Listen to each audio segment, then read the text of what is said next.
Let's talk about Mafia 3 in 2021. Clearly, as those of you who are sub know, my channel name is Gotti360, which is actually my gamer tag on literally every platform: Xbox, PlayStation, Steam, Origin, Ubisoft, literally everything, GOG, everything. It's Gotti360. I came to that because I had just watched a documentary about John Gotti, and I figured it was a fitting name considering my huge interest in La Cosa Nostra and its roots. That said, it's no coincidence that one of my favorite franchises in all of gaming is the Mafia series. After recently finishing Mafia Definitive Edition, I figured I'd give arguably the worst game in the series yet another try.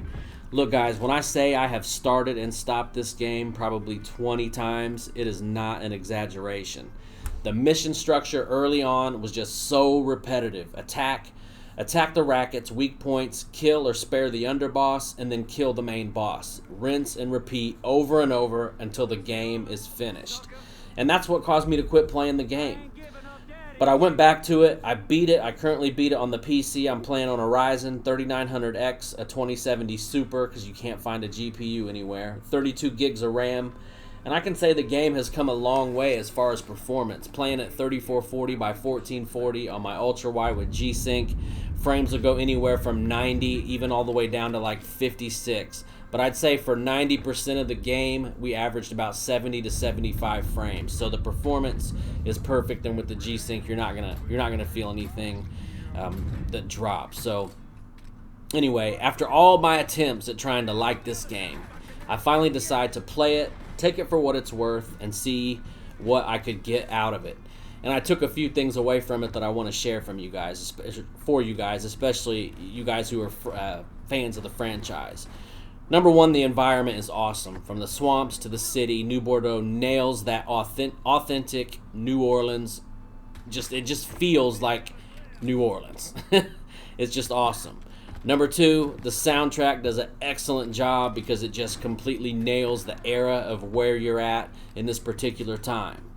Number three, the gunplay. Now, with the gunplay, I found myself literally taking over entire districts with a silenced pistol my entire playthrough. Although I did always have my grenades, my Molotovs, my landmines, and of course an assault rifle in case the shit really cracked off, like you'll see here in just a few minutes. But for the most part, I took over pretty much every racket, killed almost every underboss at least with a silenced pistol. Now, I leveled it all the way up, got the ammo capacity up, the stability, all that kind of thing. But you can literally just roll through this game with the silenced pistol. And the slow motion camera that you get makes it worth it, because you can just pop headshot after headshot after headshot off with absolute precision. But what really makes Mafia 3 stand out to me, guys, is the story. Beneath all of that repetition lies a story. The story makes you want to take the vicious revenge that you deserve. And that's the story of Lincoln Clay. He's a Vietnam veteran. He's on a Denzel Washington-like path of destruction to just get rid of everyone that has caused him pain.